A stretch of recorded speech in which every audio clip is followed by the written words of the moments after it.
Hola, hola, amigas. Welcome to another episode of Modern Latina in Midlife. I'm so happy to be behind the mic again and sharing with you. Today, we're going to be talking about triggers. I've been experiencing some major triggers lately and been working through them, doing the work, and it's multi layered. I tell you, it's been kind of crazy. The way this has happened for me. It's a trigger that involves several people. Um, so you can see it's multi-layered if you understand about triggers. So I've had to work through each one of them as it pertains to different triggers that are coming up for me with this combination of different people involved. So I thought, I've been working on it for the last few weeks, probably going on a good month now. And I thought, you know what? It's probably a good time to do an episode on triggers and what they are, how and why they show up for us, and how to work with them so that they could work in our favor rather than against us, like many people seem to think. But before we get started, I wanted to share with you I want to invite you to take my free 7-day journaling experience for self discovery. In this 7-day journaling experience, you will tap into the transformational power of introspective writing, uniquely designed to guide you in delicately uncovering potential areas of reflection, embedding gratitude, and fearlessly stepping into a journey of empowerment and growth. The journaling prompts aim at weaving intention and authenticity into every thread of your midlife tapestry. Unlock the realms of your wisdom and script a midlife chapter where every page resonates with purpose, courage, and serene self assurance. I curated these 7 journaling prompts that are delivered to you one at a time, one day at a time in your inbox to help you start a journaling practice. That's what this was primarily for. It was, yes, to have some introspection about midlife, but I just think that journaling is such a powerful tool for all of us.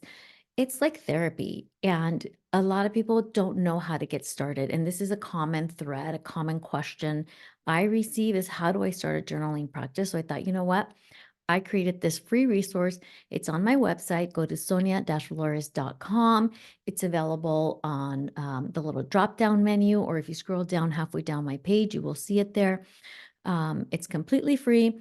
So go find that. It's also in my link in bio, but it's so much easier, I think, going to the website and just finding it there. Sonia-flores.com. Okay. So going back to the triggers. So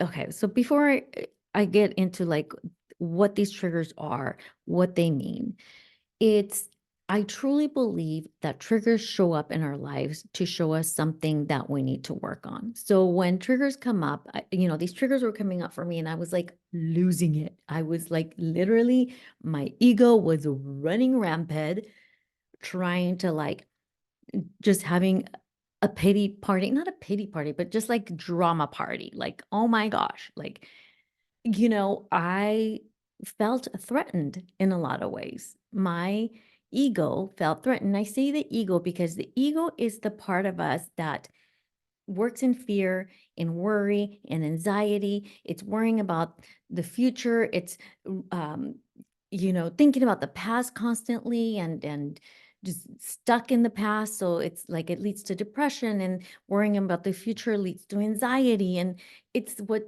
running rampant. And the ego has a very good purpose in our life. The ego is here to protect us. It's here to like, send up the red flags, like, hey, wait a minute, hold up. The ego is the one that's telling us, ooh, this feels uncomfortable in my body. This doesn't feel good to me. It's the one that's constantly telling us something's up, hold up. But us, as quote unquote healthy adults, we should be responding from a healthy version of us, right? We should be responding in a healthy version, analyzing it, okay, responding appropriately. But many times, most of us are not taught how to respond or react in a healthy way. Most of us learn to react spontaneously, right? To like jump at it, feel threatened, like just in a negative way, in oh my gosh, I can't believe this is happening. And we tell our girlfriends and we call so and so and we want their validation and blah, blah, blah. It's all outside of us. And it always comes from a place of, oh my gosh, look what they did. Look what she did. Look what he did. And look at that. Oh, and then your girlfriends, when you call them and your comadres are like, oh my gosh, yes, I can't believe this. Look at what they're doing. You're so right. I can't believe. Bring out the margaritas. And there's nothing wrong with margaritas. Okay. But I'm just saying it just is this perpetual, like negative, dramatic thing, and nothing healthy is happening from it. And yet, these triggers are showing up because they need attention and they need us to work on them. And we need to start learning how to respond from a different place. And I learned this a few years back. And so I quickly caught on to this because my initial reaction was like when these triggers came up for me, my initial reaction was to discuss this with the people that were immediately in my surroundings, which was my family. But I quickly, in the next few days or weeks, realized, okay, well, that was immature. um, I need to go in. I need to go inwards. I need to go in and work on this. And why is this showing up for me? And how am I going to work through this? And here's the thing.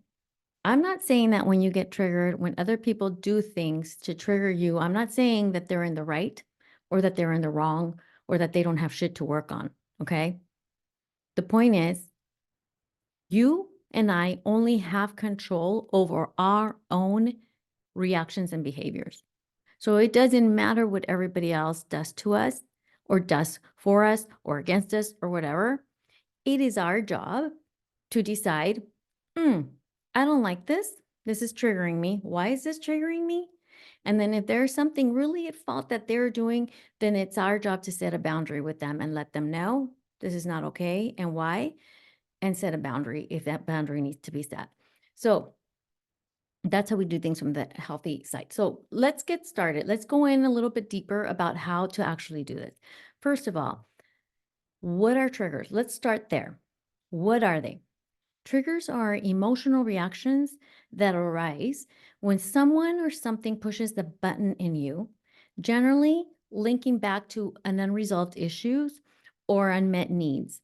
Triggers are important because they provide clues to the presence of unresolved trauma, pain, or dysfunctional patterns stemming from our own childhood. And here's the thing, this is not to place any blame on our parents, on your parents. They only did the best that they could. They are literally just repeating those same unresolved traumas and pains and dysfunctional patterns and programming that they learned from their parents. And we could potentially be repeating the same cycles and the same poor reactions and behaviors that they learned and that they taught us and that we've taught our children, and so on and so forth. So here's the thing. When these triggers show up, they are truly an opportunity for us to work on our own stuff, to do the work. And most people walk around just acting from this place of, our ego, our immaturity, the way from our adolescent, the way that our teenager would have responded. And most of us never grew up from that.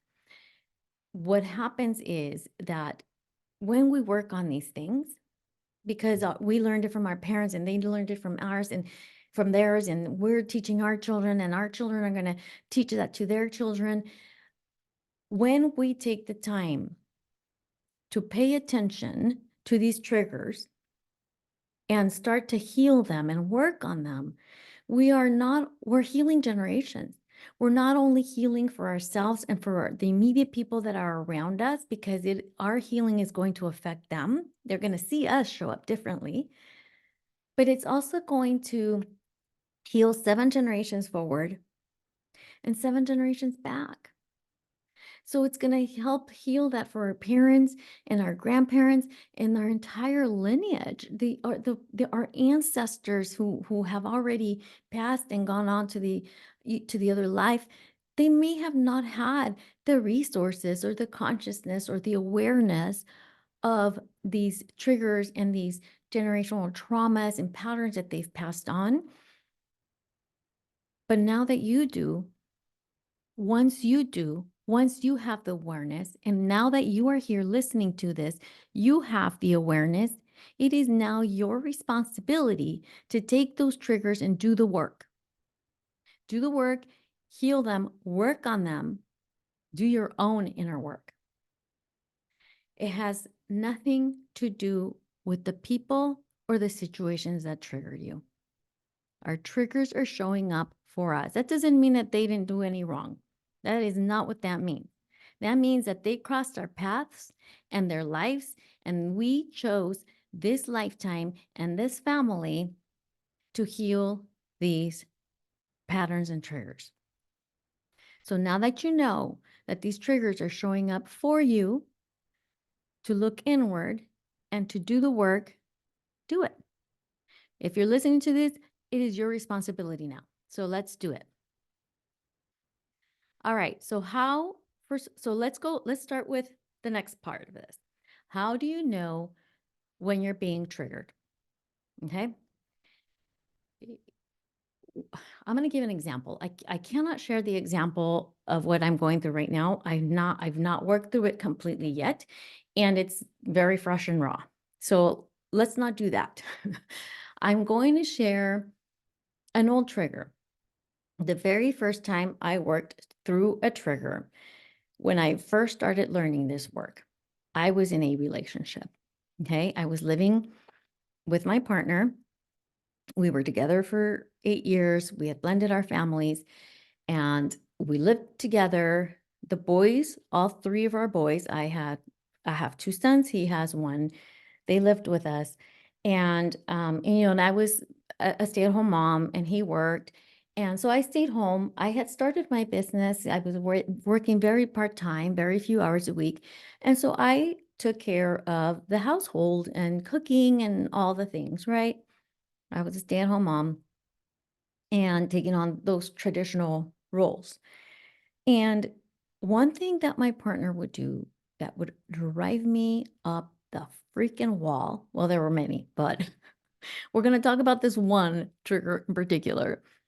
It's the first trigger that I ever worked through, or that I ever saw, like the power of what it was like to work through a trigger.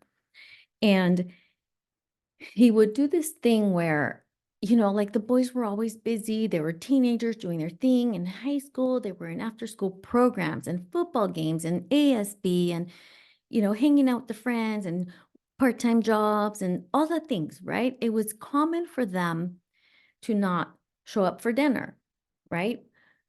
But my partner had this habit at least once or twice a week of not showing up for dinner and not telling me that he wasn't showing up for dinner.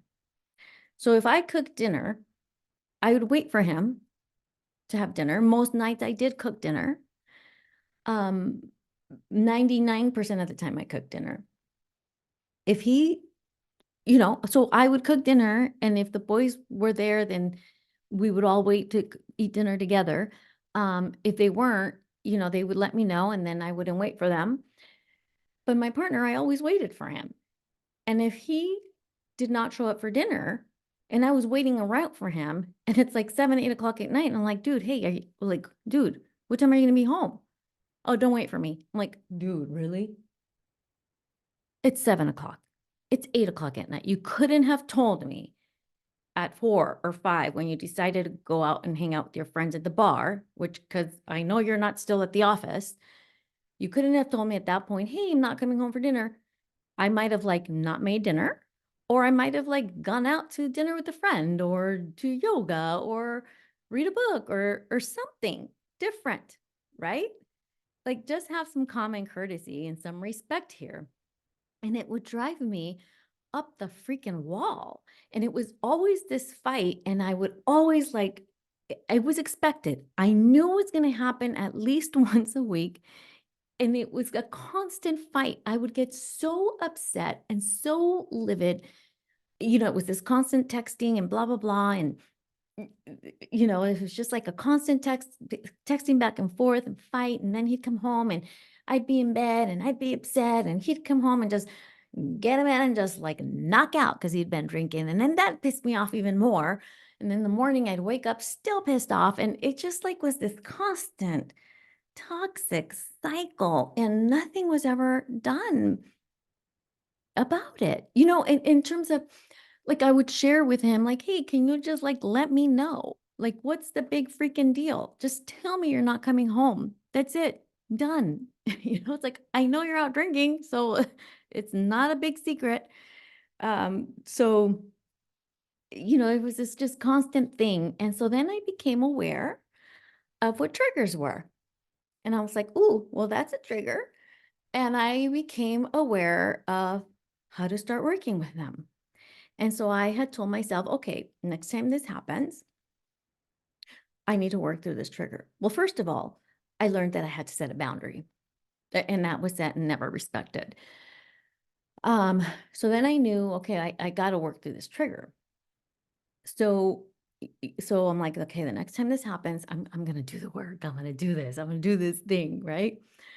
So, of course, the opportunity presented itself again very quickly, and Uh, I was so upset. I clearly remember this day so well because this was my first experience working, attempting to work through a trigger. And so I was so upset. I was livid. I'm like, hey, like, dude, you're not coming home for dinner again? And it was late. I remember it was dark outside. So I don't know if it was winter or what, but I remember just thinking, oh my God, literally, it's been fucking hours. Like, you couldn't just tell me 3 hours ago, I'm not going to be home for dinner. And so we're texting, and I'm like, he just tells me, don't wait for me. I'm like, jerk. Okay, whatever. And I remember thinking, okay, here it is. Here it is. And I just felt the heat in my body. I just felt that heat come up through my entire body. It was burning my throat and my head and my chest. I felt like I was on fire. And it felt even more pronounced because I became aware of it and I said, do not text back. Do not text back. Stop. Stop and get grounded. And I couldn't. It was very hard. I remember in that moment thinking, okay, what's coming up? What are you feeling?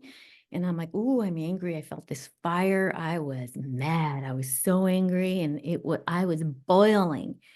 And I clearly remember pacing back and forth from the family room to the living room, because in that moment I started thinking, okay, what am I feeling? Where am I feeling it?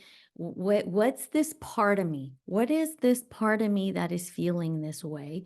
And I just remember, boom, out popped out a younger version of me around 17 years old. I remember seeing this vision of myself, which is this part of me that was really upset.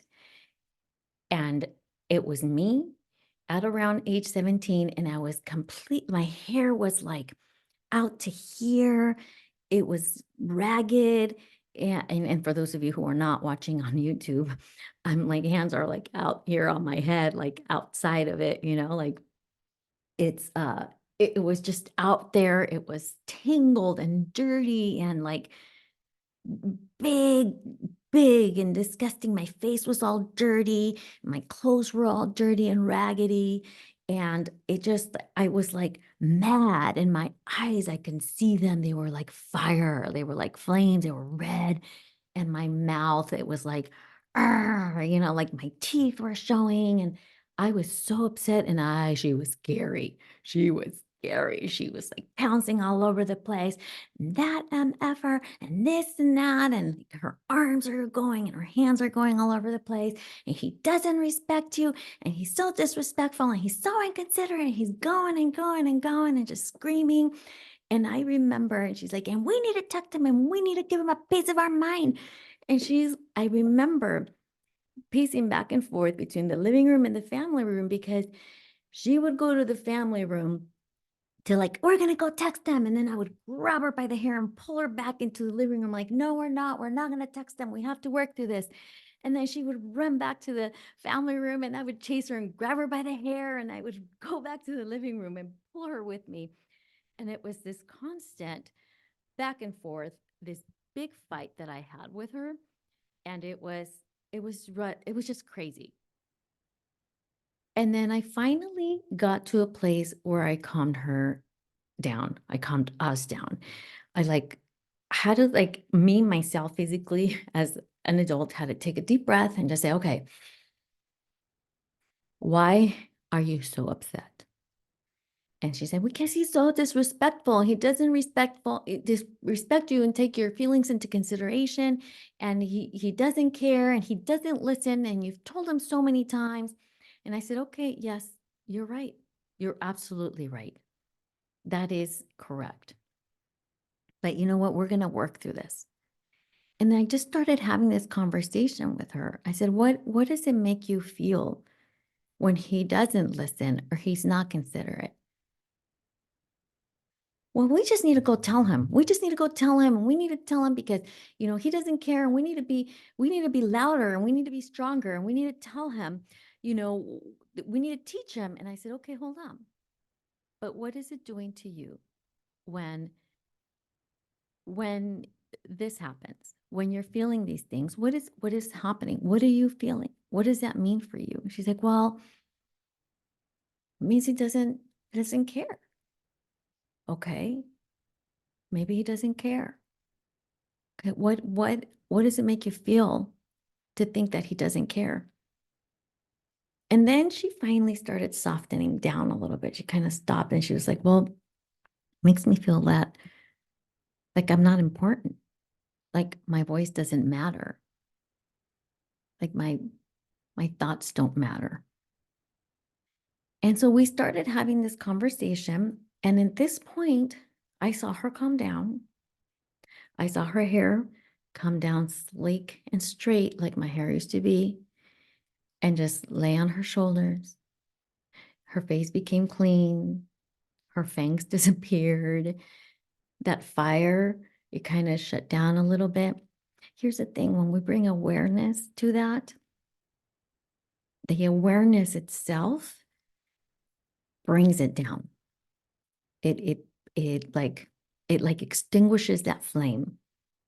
It grounds us and it allows us to work through it a little bit more. So I saw that happen to her and I said, okay. I said, I told her, at the time I was mid-40s, let's just call it 45 or 44, whatever. I said, I'm 43 years old. And she looked at me, she's like, what? I said, yeah, I'm 43 years old and I'm learning how to speak and behave in a healthier way. And so I started having this conversation with her. And I said, and your meaning and your thoughts and your feelings matter to me. And then she just like melted. I just kept seeing her shrink into a younger and younger and younger version of myself until I saw her become a little girl. I don't know, she must have been like 6 or 7. She became a little girl and she sat down. She's sitting next to me and I told her, you matter to me. And I am so sorry that I have not been here to listen to you and to acknowledge your feelings and to support you. And I said, "What else are you feeling? What else are you thinking?" And she said, "I just didn't think I mattered. I felt like I always had to like speak up. When I was a little girl, I was told to keep my mouth shut. My parents didn't want to hear what I had to say. It was one way and that was it. And so when I became a teenager, I had to really fight and really be snappy. And I've had to be like that always to feel respected or to make my voice heard." And so I told her, "I'm so sorry.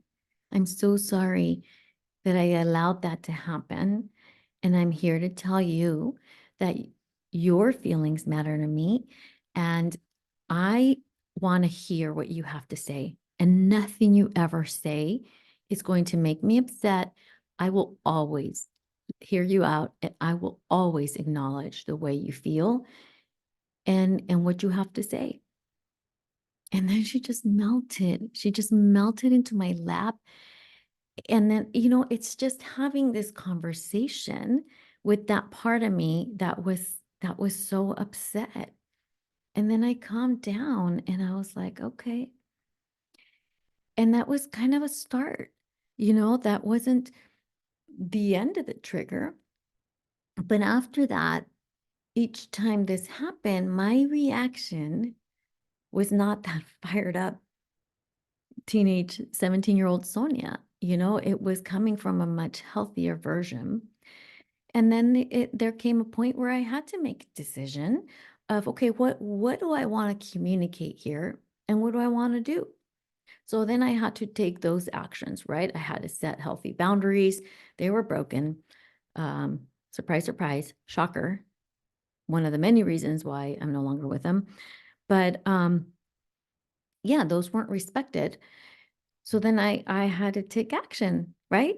Then we decide from that healthier version, once we like do the inner work and I'm like, okay, cleaning my slate, why is this happening to me? What is it revealing in me? So what this was revealing in me was that wounded child that was always told, don't talk back, don't say anything. We don't want to hear what you're saying. This is the way things are, and this is what you're going to do.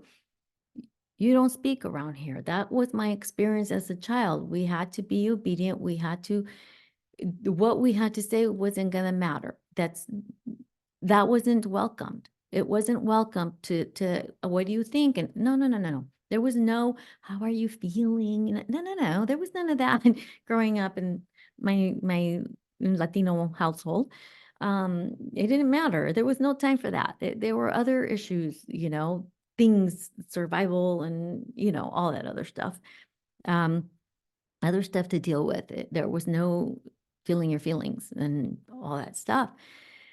So, I had to acknowledge that and come to terms with that and kind of reparent that child again and, and help move through that. And that made that I don't want to say eliminated that trigger, but it definitely brought it down to a place where I can then think clearly, react differently, and make some healthy choices of what was going to happen and how I was going to move forward.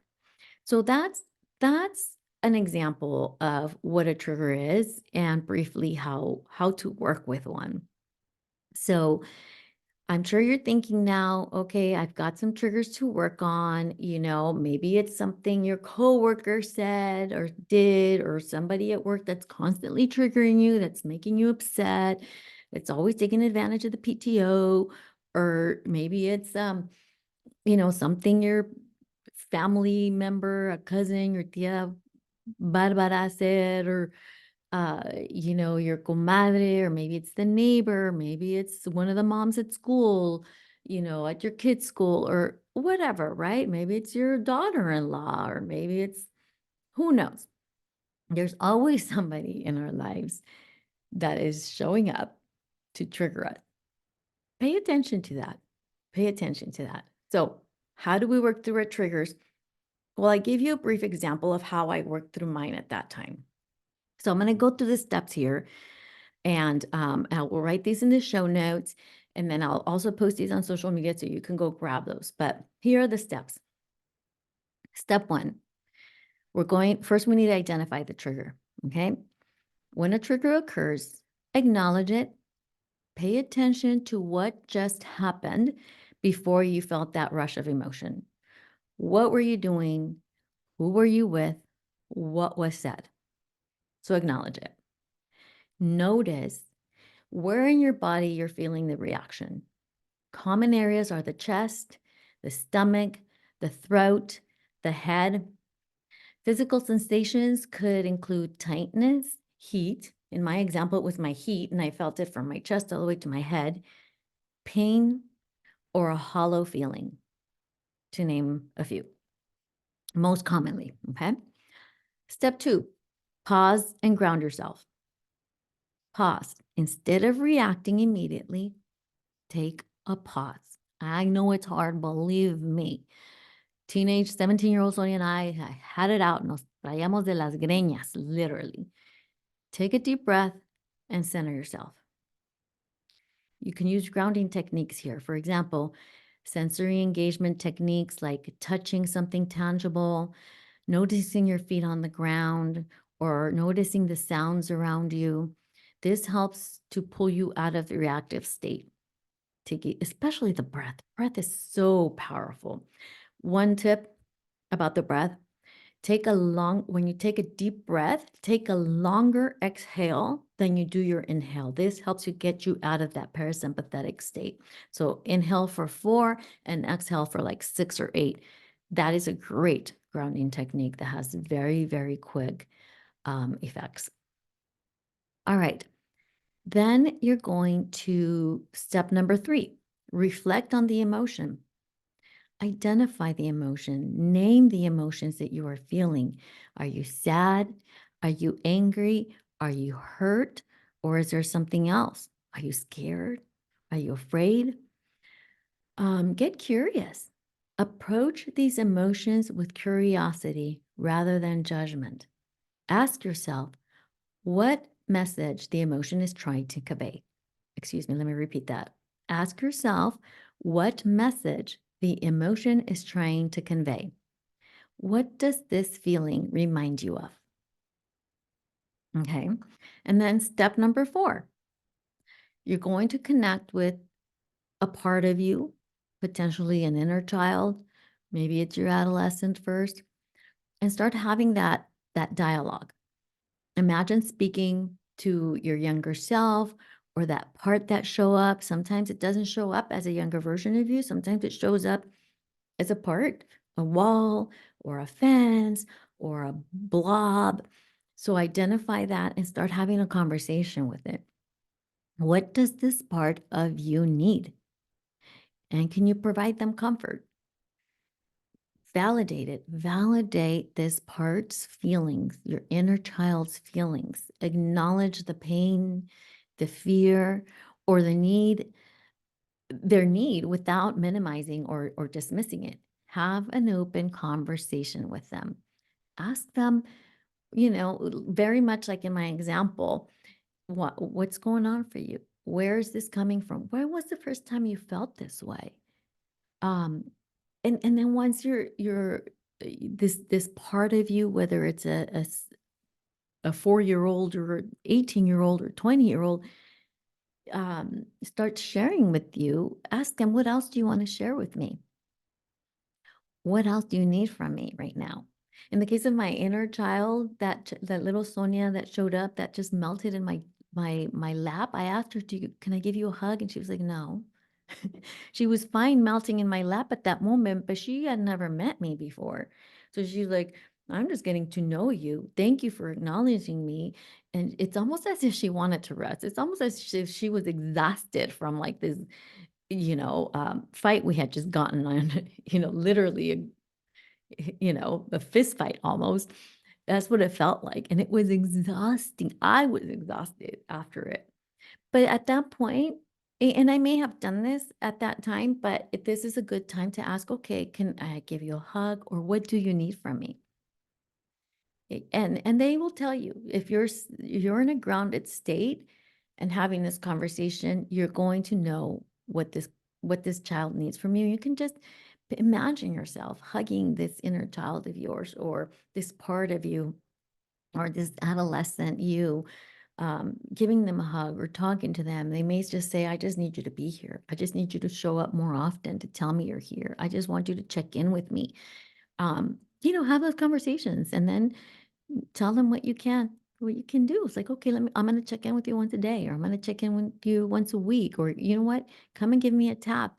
Make it known to me that you need to check in with me when you need me, and start having these conversations with your own parts. All right. So, and if your inner child first showed up as that teenage version of you, as it did for me, again, this is the adolescent, our teenage version of us is our ego. This is our ego doing what it's supposed to do, which is to protect us.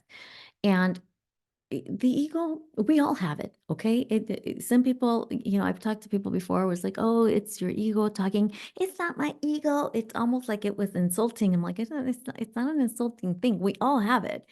Or we need our ego. Our ego is that part of us that's protecting us, that's getting things going, that's like, okay, I want to make a shift in my life. Our ego is the one that's like, all right, let's make a plan and let's do it. But before we put that into action, oh, we need a ground and like take a pause to think about, okay, what is it that we need to do? What is it that I needed to do in that situation? It's like, okay, I need to set boundaries and I need to make a decision for myself.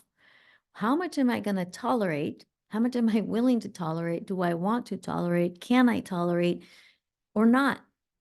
And what am I going to do about it? So those are things that I needed to do. I needed to stop my ego, my adolescent from running the show. I had to stop it. It was unhealthy. I didn't like it. I didn't like myself when I did that.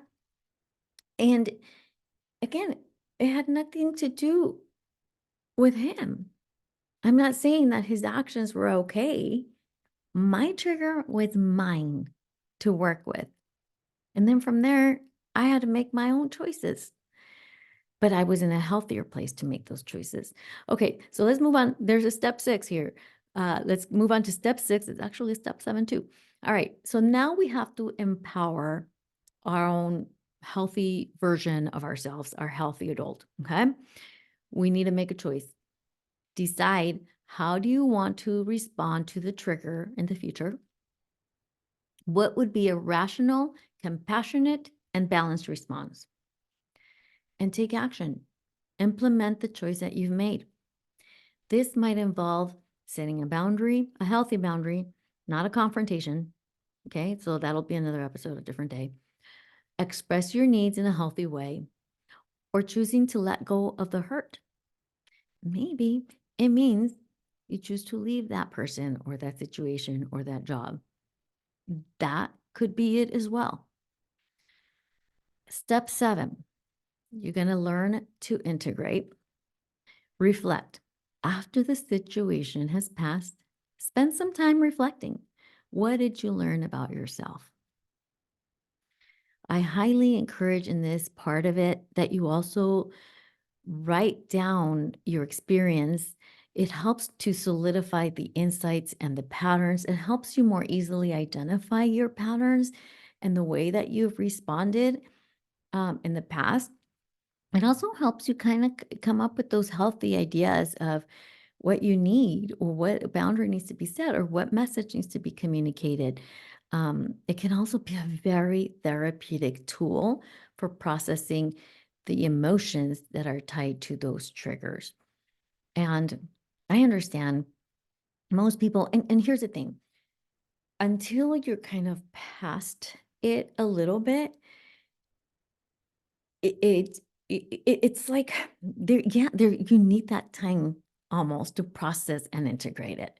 And then in retrospect, you could go, oh, wow, look at that. Look at those patterns. Look at what I did.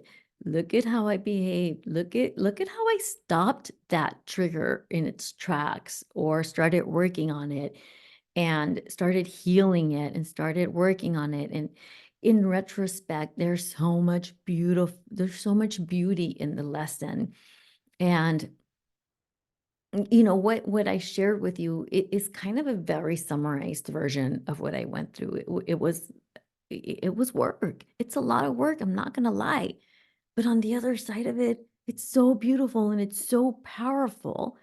And this is why it is so amazing when these triggers show up for us, because they are truly showing up for us to show us a part of us that needs a little love and work. And it has nothing to do with the people outside of us, because the people outside of us they got their own shit to work on. And we can't do anything about that. We can only work on ourself inside. So a trigger, rather than seeing that as an opportunity to go outward and tell the comadre and go on a raging texting spree or what have you, it's an opportunity for us to open that door to go inward and do the inside work. And when you can look at that in retrospect, oh my gosh, it is beautiful work. It really is beautiful work. It's not easy, not going to lie, but it is so beautiful.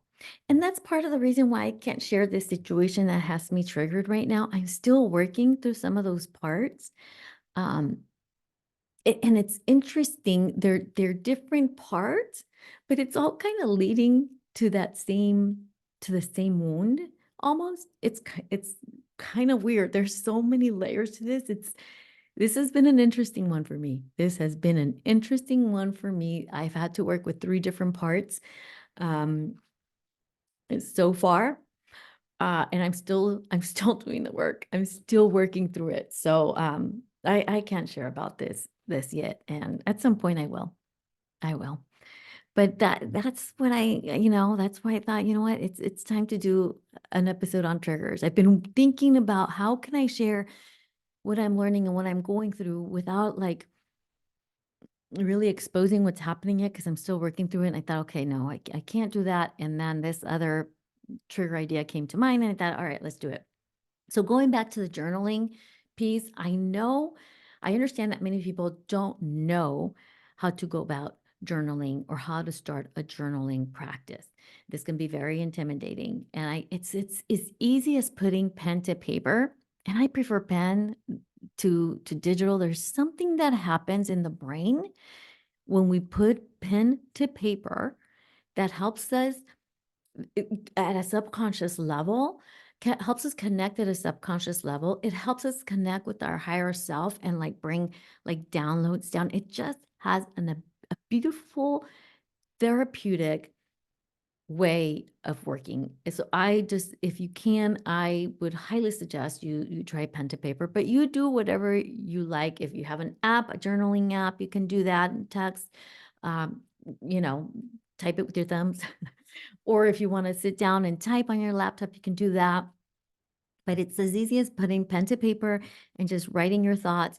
And this is what happened to me today. And this is why I'm so mad. And why am I so mad? And where is this stemming from? When did I first start feeling this way? And if you don't know how to like visualize and talk through it, maybe do it writing it out. And if you can talk through it and go through what I went through, like visually in my head and pacing back and forth from one room to the other, it's always still a good idea to write down what that experience was like after you're done, after you've integrated and processed it.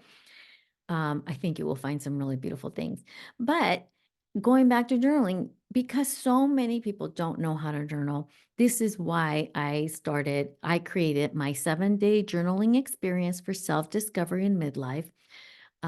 It's a very easy way to get started, but also a way to do some self um, introspection, do a little self-discovery, basically, like the title says it. I go through journaling gratitude through past experiences, through future goals. I walk you through several different areas of life that you can like work through and maybe discover some new things about yourself to help you create an intentional and empowered midlife and start to help you work through and being stuck, help you gain clarity, help you get unstuck in a certain area and start to unblock some blocks that may be holding you back from things that you want to do, or help to kind of rediscover your identity again. Now that in this age, many of us have teenage kids or adult kids or are empty nesters.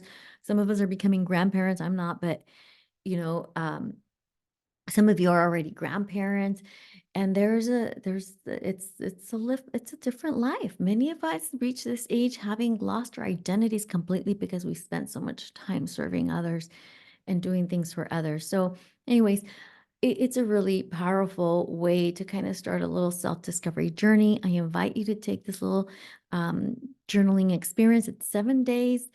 um, totally do it on your own, at your own pace, in your own home.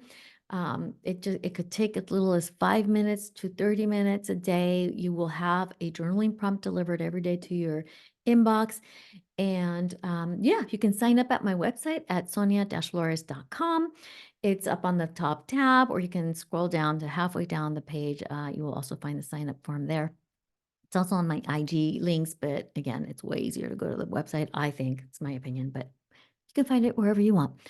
Um, yeah, let me know what you thought about this episode, if it was helpful at all, if you've been working through a trigger, and if you need help working through a trigger, if you need somebody's help to walk you through this is what I do. I love to do this.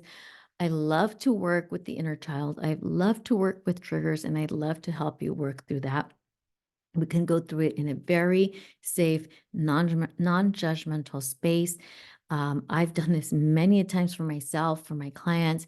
I invite you to book a one-on-one coaching session with me. Also on my website at the very top, there's a bar that says book a session. You can go there, book a one-on-one coaching session with me. I will help you work through these triggers and work through with these parts or shadows or inner child wounds that are, triggering you and, holding you back from, enjoying life to its fullest and purest and in your full authenticity. So thank you so much for being here. I appreciate you so much. Hasta la próxima.